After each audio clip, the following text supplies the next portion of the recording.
दोस्तों, सीता जी की सखियों ने भरत जी से कौन सी देवी का पूजन करवाया, सुनिए। जनकपुर में राम जी सहित चारों भाइयों का विवाह विद्वान ब्राह्मणों और मंत्रोच्चार द्वारा सब विधि विधान से संपन्न हुआ। सभी ने एकजुट हो जाने के पश्चात जनकपुर की देवियों द्वारा चारों भाइयों से कहा गया कि अभी बस एक अंतिम नेक और बाकी है, वह पूर्ण कर लिया जाए। वह अंतिम नेक क्या था? श्री सीता जी की सखियों ने कुछ योजना बनाई, विचार करने लगी इस कार्य को करने के लिए किसे कहा जाए। किसी ने कहा लक्ष्मण जी की ओर इशारा करके संकेत करके कहा, इनसे तो बिल्कुल मत कहिएगा क्योंकि यह इस कार्य को नहीं करेंगे, बहुत ज़्यादा चतुर है। इनके छोटे भाई शत्रुघ्न जी की ओर इशारा करते हुए कहा कि किसी ने कहा कि इनसे कहिए, यह आवश्यक पूरा कर देंगे। इनको हमने कभी पहले बोलते हुए भी नहीं देखा है, लगता है बहुत सीधे साधे हैं। तो सभी ने यह तय करके शत्रुघ्न जी से कहा, अब अंतिम नेक है देवी पूजन का, आप देवी जी का पूजन कर दीजिए। शत्रुघ्न जी वैसे तो बोलते नहीं है किंतु वह बोले। सखियों से पूछा यह देवी कहाँ की है? श्री सीता जी की सखियों ने कहा कि देवी तो हमारी मिथिला की ही है। तो शत्रुघ्न जी बोले, जब देवी मिथिला की है तो किसी मिथिला के पुजारी से इनका पूजन करवाइए। हम तो अयोध्या रहते हैं, यदि हमने एक दिन तुम्हारी इस देवी का पूजन कर भी दिया तो क्या प्रतिदिन कौन पूजन करेगा?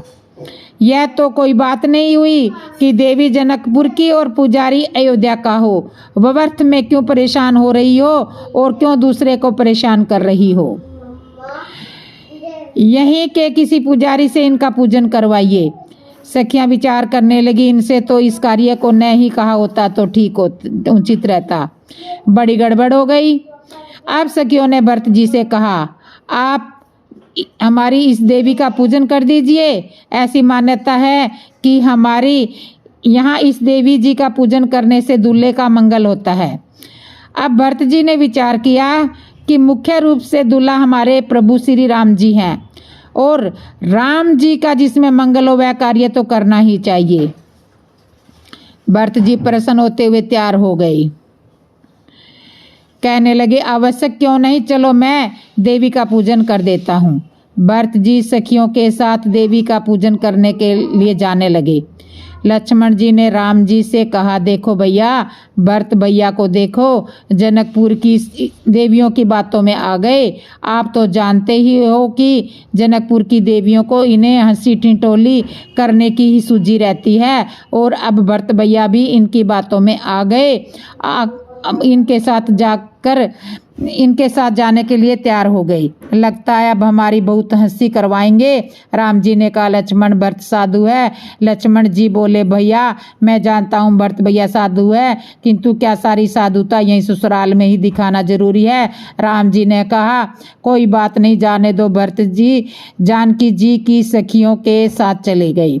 सखियां भरत जी से देवी के नाम पर वहाँ पूजन करवा रही है। पूजन सामग्री पहले से ही वहाँ रखी हुई है, कुमकुम, अक्षत, पुष्प, नारियल, अगरबत्ती आदि। भरत जी ने विधि विधान से पूजन किया और देवी जी के दर्शन के लिए पर्दा हटाने लगे। तब सखियों ने कहा, नहीं नहीं, पहले पर्दा मत उठाइए, पहले देवी जी को प्रणाम कीजिए।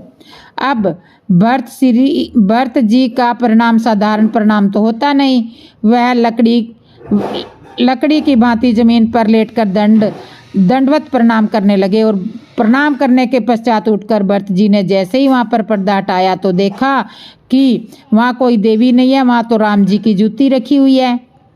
जानकी जी की सखियां जोर जोर से ठाके लगा के हंसती है, कहने लगी, देखो देखो इन्होंने किसे प्रणाम किया है, देखो देखो इन्होंने किसको प्रणाम किया है। ऐसा कहकर सब खूब हंसती है। लक्ष्मण जी को तो इसमें बड़ा अपमान लगा। राम जी से कहने लगे, देखो मैंने कहा था, मेरा अनुमान सही निकला, भरत भैया ने हम सबकी हंसी करवाई है। किंतु भरत जी की आंखों में प्रेम के आंसू बरसने लगे। वह राम जी की उन जूतियों को बार बार माथे पर लगाते हैं। भरत जी ने जानकी जी की सखियों से कहा, देवियों मैं तो तुमको भी प्रणाम करता हूँ मानो।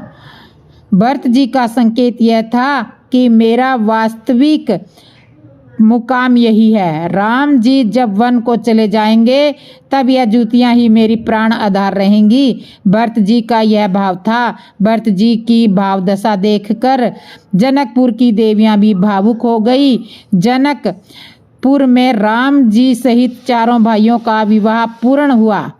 जानकी जी के विदाई के क्षणों में माता सुनैना और जनक जी बहुत भावुक हुए। सभी जनकपुर वासियों की भी यही स्थिति थी। राम जी की बारात विदा होकर अयोध्यापुरी आई। अयोध्या में उत्सव मनाया गया। माताओं द्वारा मुंह दिखाई में जानकी जी को अनेक अनेक उपहार भेंट की गए। माता कौशल्या ने मुंह दिखाई में जानकी जी को अपना कटक भवन दिया और सभी ने अलग अलग उपहार जानकी जी को दिए। मित्रों, बहुत सारे उपहार तीनों माताओं ने जानकी जी को दिए। मित्रों, इसके आगे प्रसंग आता है कि महाराज दशरथ मन में बड़े प्रसन्न है। एक दिन उन्हें लगा कि अब राज्य का कार्यभार राम जी को सौंप देना चाहिए। राम जी का राज तिलक करवा देना चाहिए। राम जी योग्य है, इस यह प्रस्ताव लेकर अपने गुरु वशिष्ठ जी के पास गए। गुरु वशिष्ठ जी ने कहा, राजा तुमने यह बहुत अच्छा विचार किया है। यह कार्य तुम्हें आवश्यक करना चाहिए। श्री सीता राम जी का विवाह संपन्न हुआ। तो इस तरह से अब राजा दशरथ राम जी को राज्य अभिषेक करवाने के लिए सोच रहे हैं। विश्वामित्र जी चारों भाइयों का विवाह के पश्चात कुछ दिन अयोध्यापुरी में ठहरकर अपने गत्य स्थान पर चले गए। तब गुरु वशिष्ठ और नामदेव जी ने राजा दशरथ जी को विश्वामित्र मुनि की सारी विशेषताएं बताई। राजा दशरथ जी ने विशेषताएं तो गुरु विश्वामित्र जी की सुनी, किंतु मन ही मन अपने गुणों का गुणगान करने लगे। अपने मन में विचार किया कि मैं भी महान हूँ, जो कि ऐसे महान ऋषि मेरे द्वार पर कुछ मांगने आए। बस अहंकार का बीज यहीं से दशरथ जी के मन में पनप गया। कहते हैं, विनाश काले विपरीत बुद्धि।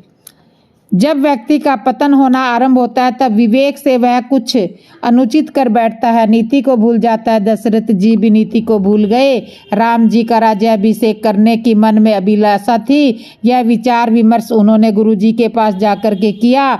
आवश्यक था, किंतु जब गुरु जी ने आदेश से राज्याभिषेक की सारी तैयारियां पूर्ण हो चुकी थी, तब राजा दशरथ ने राजा होने के हक से गुरु वशिष्ठ जी के पास संदेश भिजवाया। उन्हें संदेश देकर बुलवाया गया, जबकि नीति तो यह है कि गुरु के पास जाकर प्रार्थना करना चाहिए था, निवेदन करना चाहिए। गुरु को आदेश किया गया, यह नीति नहीं है। गुरु वशिष्ठ जी राजा दशरथ जी के आदेश पर राजमहल में आए। चाहते तो राजा दशरथ जी गुरु जी से विनय प्रार्थना कर सकते थे कि गुरुदेव मुझे क्षमा करना, जो मैं आपके पास नहीं आ सका और आपको यहाँ बुलाने की चेष्टा की।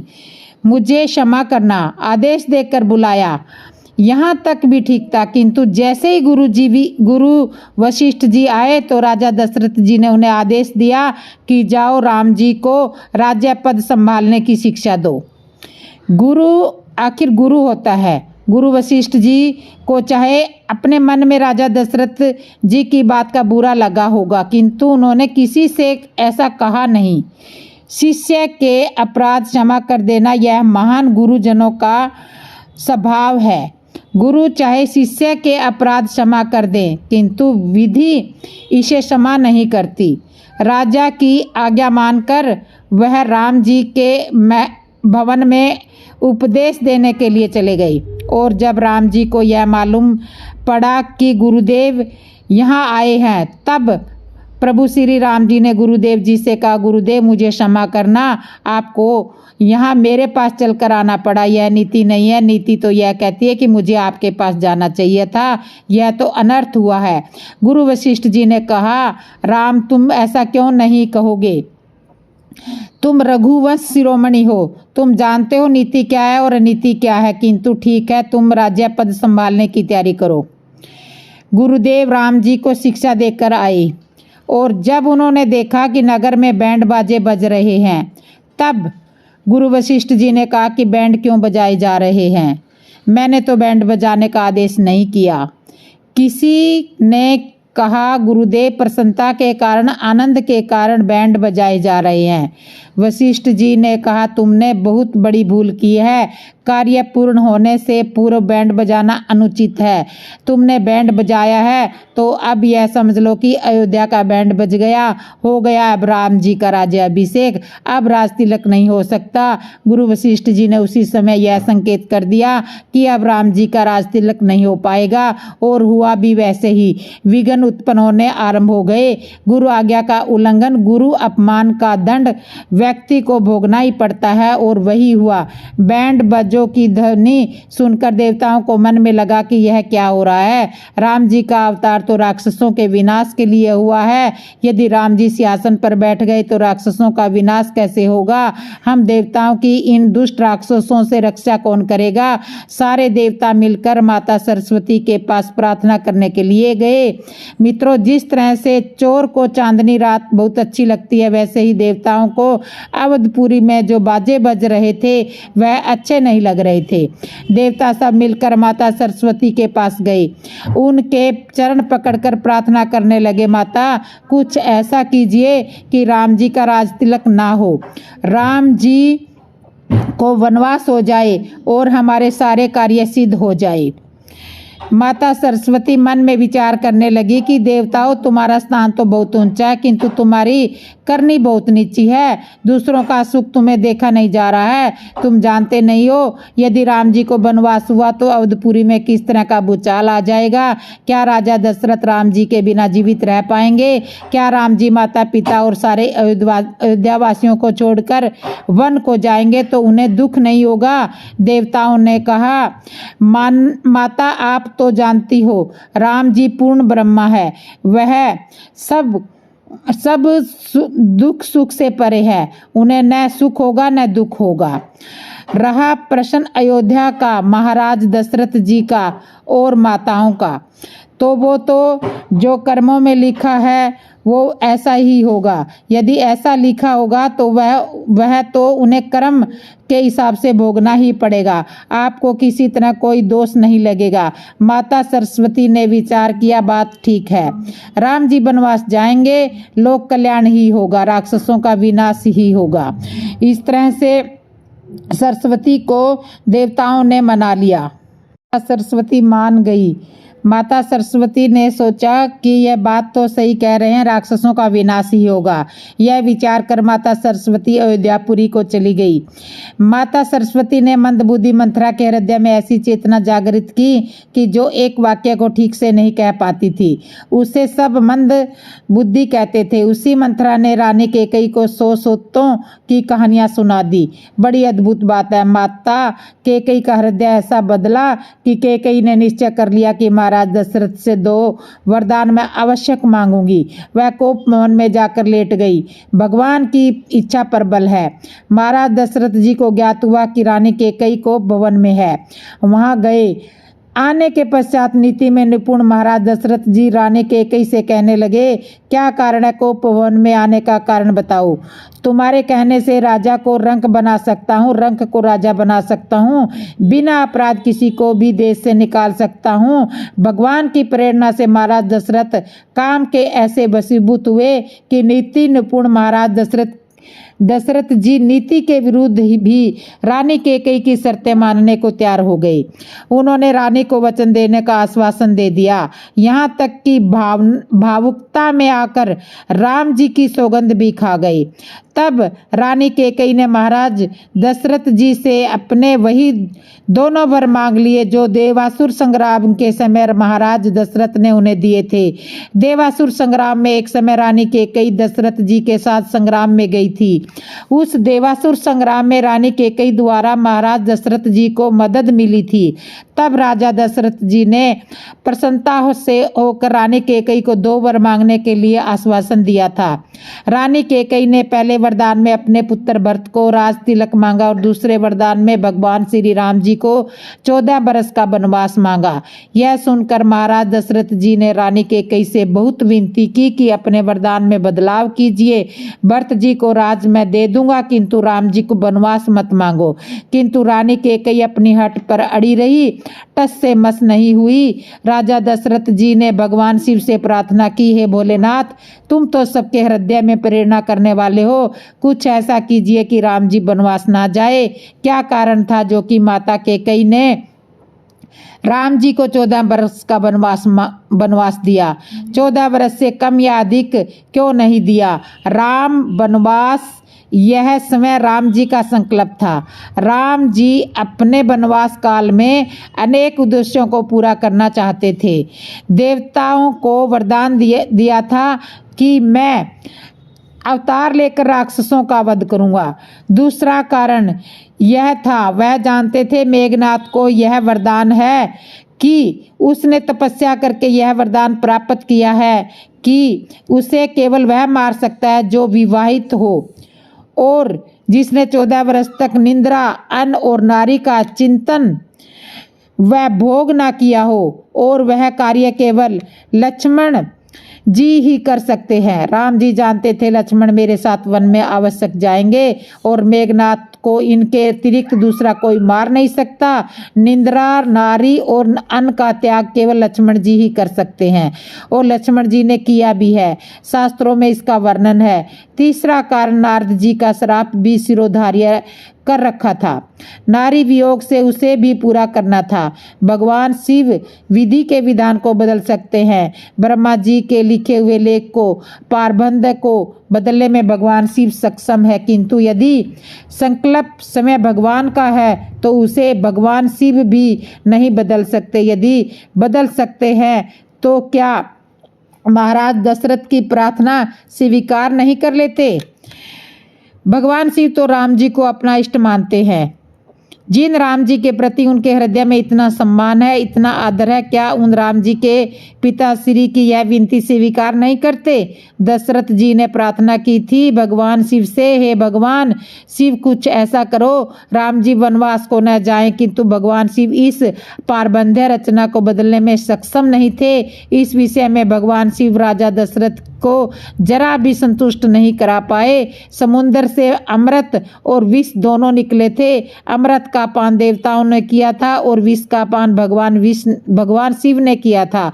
जिन देवताओं ने अमृत पिया था वह देव हो गए और जिसने विष पिया था वह महादेव हो गए। अमृत पीकर तो कोई भी अमर हो जाता है, किंतु विष पीकर जो अमर हो जाए वास्तव में वही अमरता है। देवताओं के हित के लिए भगवान शिव ने विष पान किया था और जन कल्याण के लिए माता कैकेयी ने राम जी को वनवास देकर अपयश लिया था और राम जी के चरित्र को जन जन तक पहुंचाया था। तो इस तरह से कैकेयी की बहुत बड़ी उदारता थी ये। राम जी के वनवास के लिए कैकेयी माता दोषी है। तुलसीदास जी ने इसका वर्णन भी किया है कि जो माता कैकेयी को दोषी मानेगा वह कोई अभागा ही होगा। राजा दशरथ कैकेयी जी के द्वारा मांगे गए वरदान को सुनकर मूर्छित हो गए। प्रातःकाल मंत्री सुमंत ने देखा कि महाराज अभी तक जागे नहीं हैं। क्या कारण है? जाकर देखा, महाराज दशरथ जी को अस्वस्थ देखकर सुमंत ने माता कैकेयी से पूछा। माता कैकेयी ने सुमंत से जाकर के कहा, जाकर राम जी को बुला कर लाओ। सुमंत ने जाकर राम जी को सारा हाल सुनाया।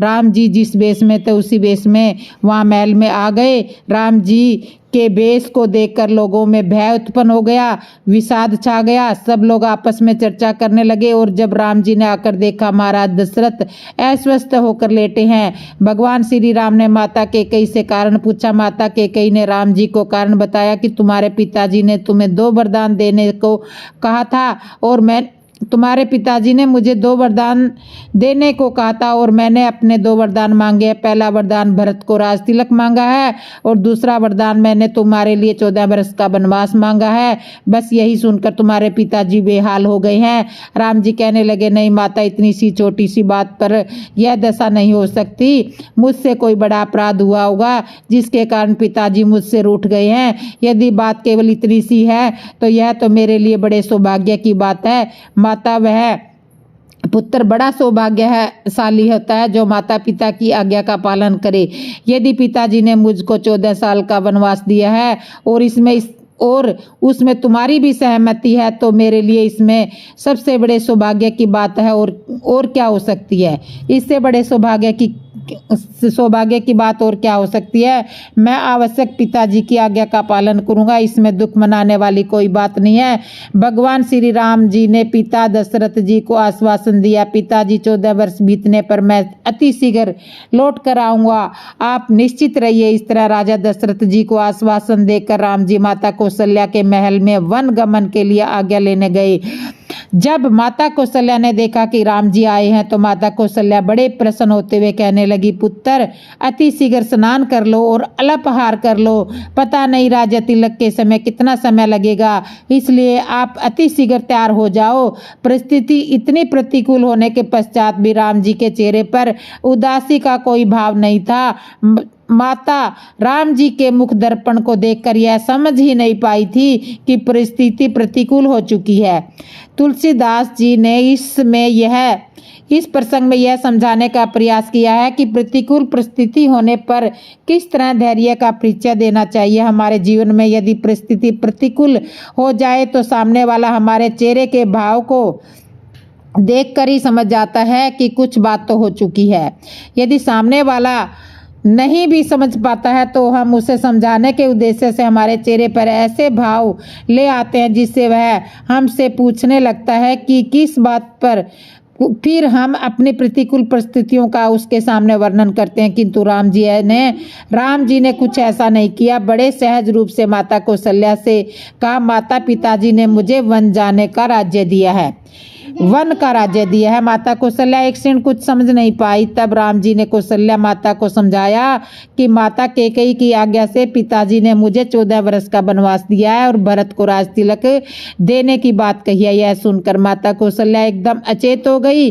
अपने आप को संभालते हुए कहने लगी, राम, इसमें केवल यदि तुम्हारे पिताजी का आदेश होता तो मैं आवश्यक यह कह सकती थी कि तुम्हारे पर मेरा भी अधिकार है। यह आदेश देने से पूर्व मेरी सहमति लेना आवश्यक थी, किंतु जब तुम्हारी माता कैकेयी कि इसमें सहमति है तो मैं तुम्हें वन जाने से नहीं रोकूंगी। तुम माता पिता की आज्ञा का आवश्यक पालन करो। कौशल्या माता कहने लगी, राम, यदि मैं तुमसे कहूँ कि मुझे भी साथ ले चलो तो तुम्हें संदेह हो जाएगा। तुलसीदास जी ने इस चौपाई में रहस्य छुपा कर रखा है।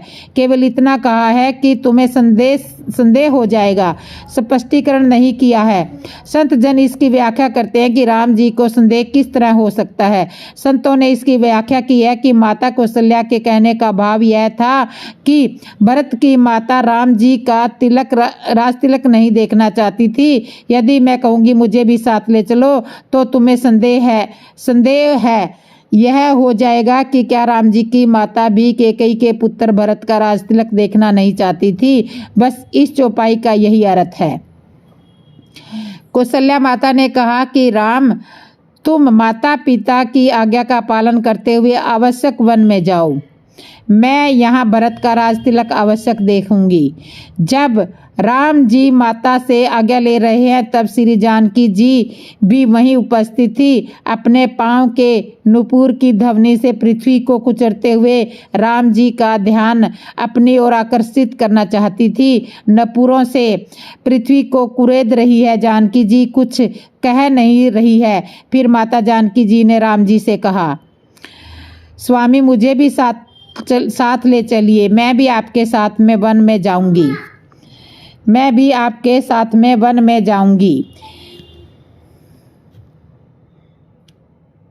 अब माता कौशल्या ने दुखी मन से राम जी को वन जाने की आज्ञा दे दी। इधर माता सीता मन में विचार कर रही है, विधाता जाने प्रभु मुझे साथ ले जाएंगे या नहीं। धीर गंभीर होते हुए श्री जानकी जी ने राम जी से कहा, स्वामी मुझे भी साथ ले चलिए, मुझे भी साथ ले चलिए। स्त्री का तो स्वामी के चरणों में ही सब कुछ होता है। राम जी ने कहा, सीते तुम वन के योग्य नहीं हो, वन में भयानक राक्षस, भयानक जानवर, विषैले सर्प रहते हैं, तुम इन्हें देखकर डर जाओगी। अमृत सरोवर में रहने वाली मछली खारे समुद्र में नहीं रह सकती है। तुम वन में कैसे रह सकती हो, समुद्र में नहीं रह सकती है। मैं हंसगमिनी, तुम वन में कैसे रह सकती हो, तुम वन के योग्य नहीं हो। श्री सीता जी कहती है, स्वामी आप मुझे हंसगमिनी कहते हो, तुम्हें याद होगा जनकपुर में मेरी माताओं ने भी आपको हंस कहा था। मेरी माताओं ने कहा था कि नन्हे राजकुमार को धनुष तोड़ने के लिए कह रहे हो। हंस का बच्चा भी क्या कभी मंदराचल पर्वत उठा सकता है, याद होगा आपको। यदि मैं हंसगमिनी हूँ तो आप हंस विशेषण तो आपके लिए भी मेरी माता जी ने लगाया था। और जब हंस के बच्चे ने मंदराचल उठा लिया, धनुष तोड़ दिया था, तो यह हंसगमिनी वन में क्यों नहीं रह सकती। यह हंसगमिनी वन में क्यों नहीं रह सकती। मैं वन में आपके साथ में जरूर जाऊंगी। मैं आपके चरणों की सेवा करूंगी। आपके साथ रहते हुए मुझे गर्मी सर्दी बरसात का कोई दुख नहीं होगा। आपके होते हुए मुझे भयानक राक्षस और वन्य जीवों का कोई डर नहीं हो सकता। राम जी ने श्री सीता जी से कहा, माता जी की भी तो आज्ञा नहीं है। श्री सीता जी कहने लगी, माता जी की आज्ञा तो हो चुकी है। अभी अभी माता जी ने कहा है कि तपस्वियों की स्त्रियां वन के योग्य होती है, और आप तपस्वी के बेस में तो वन में जा रहे हो, तो माता जी के कहे अनुसार तो मैं वन जाने योग्य हूँ। श्री राम जी ने माता सीता को कई तरह से समझाने का प्रयास किया, किंतु माता सीता ने कहा, प्रभु यदि आपने मुझे साथ न लिया तो मेरे प्राण नहीं रहेंगे। माता कौशल्या ने राम जी से कहा, राम इसे साथ लेकर जाओ। कौशल्या माता कहने लगी, राम तुमने मुझे अभी नारी धर्म की शिक्षा दी है, कहा है कि पति के चरणों में ही नारी का सब कुछ होता है, तो फिर यह नियम भी सीता के लिए अलग कैसे हो सकता है, इसे भी साथ लेकर जाओ। श्री राम जी यह जान गए कि सीता को यदि साथ में नहीं लिया तो वह प्राण त्याग देगी। भगवान श्री राम ने सीता जी को साथ चलने की आज्ञा दे दी। इतने में ही लक्ष्मण जी क्रोधित होते हुए आए और माता के कई महाराज दशरथ के विषय में कटु वचन बोलने लगे। राम जी ने कहा, लक्ष्मण तुम्हें इस तरह की भाषा नहीं बोलनी चाहिए, तुम नहीं जानते हो पिताजी किस धर्म संकट में पड़े हुए हैं। लक्ष्मण जी कहने लगे, जो स्त्री के मोह में फंसता है वह तो धर्म संकट में ही फंसता ही है। राम जी ने लक्ष्मण जी को समझाया, लक्ष्मण हमारे पिताजी जैसे पिताजी तो किसी भाग्यशाली को मिलते हैं। हमारे पिताजी धर्म की रक्षा करने के लिए अपना सब कुछ कलंकित ना हो, कुल की कृति को बनाए रखने के लिए विवश है। शास्त्र कहता है, पिता कितना भी दुराचारी क्यों ना हो, पुत्र के लिए वह पूज्य नहीं होता है। जिन पुत्रों की पिता के प्रति आस्था नहीं है, उन्हें देवता तो क्या भगवान भी क्षमा नहीं करते हैं कि किसी भी तरह से भक्ति दान धर्म आदि का पुण्य नहीं मिलता, क्योंकि पिता मनुष्य का प्राणदाता होता है। तुम्हें अपने कहे हुए शब्दों को क्षमा मांगनी चाहिए, उनका पश्चाताप करना चाहिए। श्री राम जी ने लक्ष्मण जी को पिता के प्रति कर्तव्य संपन्न सेवा का ज्ञान दिया। राम जी ने कहा, लक्ष्मण तुम्हारी वीरता पर मुझे गर्व है। अपनी वीरता भैया भरत के राज तिलक को हो जाने पर इनकी सेवा में लगाना। श्री राम जी ने लक्ष्मण जी को समझाया, भरत और शत्रुघ्न दोनों भाई यहाँ नहीं है, पिताजी अस्वस्थ है, इसलिए तुम यहीं पर रहकर जब तक भरत नहीं आते तब तक राज्य संभालो। लक्ष्मण जी ने कहा, भैया मैं नन्हा बालक इतना बड़ा राज्य नहीं कैसे संभाल सकता हूँ। राम जी कहने लगे, लक्ष्मण तुम जनकपुर में धनुष यज्ञ के समय कह रहे थे कि मैं चाहूँ तो सारे ब्रह्मांड को गेंद की तरह उठा सकता हूँ, इसे कच्चे घड़े की तरह फोड़ सकता हूँ, और अब कह रहे हो कि मैं नन्हा बालक हूँ, तब मैं राज्य नहीं संभाल पाऊंगा। लक्ष्मण जी ने कहा, भैया यह बात सही है, मैंने ऐसा कहा था, किंतु यह बात मैंने पहले कही थी। और जब परशुराम जी आए तब आपने परशुराम जी से कहा था कि यह दूध मुहा बच्चा बालक है, इसका अपराध क्षमा कर दो वीर। मैं पहले था और जो कहा वह कर भी सकता था, किंतु आपने मुझे दूध मुहा बालक बनाया। मैंने वीर होने की बात पहले कही थी, आपने बालक मुझे बाद में बनाया। बस तभी से मैं बच्चा ही हूँ और इसलिए कह रहा हूँ कि मैं बालक इस राज्य का कार्यभार कैसे संभाल सकता हूँ। मैं गुरु पिता माता बंधु किसी को जानता नहीं हूँ, मैं केवल सब कुछ आपको ही जानता हूँ। आप ही में मैं सभी को देखता हूँ। आप मेरे भगवान हो, मैं भगवान छोड़कर यहाँ नहीं रह सकता। मैं आपको छोड़कर यहाँ नहीं रह सकता। मुझे साथ में ले चलने की कृपा कीजिए। जब राम जी को लगा कि लक्ष्मण मानने वाला नहीं है, वह साथ में वनवास में जरूर जाएगा, तब राम जी ने लक्ष्मण को साथ में चलने के लिए आज्ञा दे दी। और तब राम जी ने लक्ष्मण को साथ में चलने के लिए आज्ञा दे दी। लक्ष्मण जी तुरंत माता से आज्ञा ले तब राम जी ने कहा, जाओ माता से आज्ञा ले आओ। लक्ष्मण जी तुरंत माता से आज्ञा लेने के लिए माता सुमित्रा के पास गए। राम जी ने सीता जी से कहा, देखो अभी लक्ष्मण कह रहे थे मैं माता पिता गुरु बंधु किसी को नहीं जानता हूँ, और अब जब मैंने कहा कि माता से आज्ञा ले आओ तो तुरंत चल दिए। जब जानते ही नहीं तो कहाँ गए हैं। श्री सीता जी ने कहा, प्रभु जब लक्ष्मण जी आ जाए तब उन्हीं से पूछना। लक्ष्मण जी गए, माता सुमित्रा के चरणों में प्रणाम किया और कहा, माता भैया जी वन में जा रहे हैं, भैया राम वन में जा रहे हैं। यह सुनकर माता सुमित्रा बहुत दुखी हुई। लक्ष्मण जी ने कारण पूछा कि माता कैकेयी की लक्ष्मण जी ने कारण बताया कि माता कैकेयी की आज्ञा, इसलिए पिताजी ने माता कैकेयी के वरदान स्वरूप भैया राम को 14 वर्ष का वनवास दिया है। सुमित्रा माता ने कहा, यदि राम वन को जा रहे हो तो लक्ष्मण तुम्हारा अयोध्या में कोई काम नहीं है।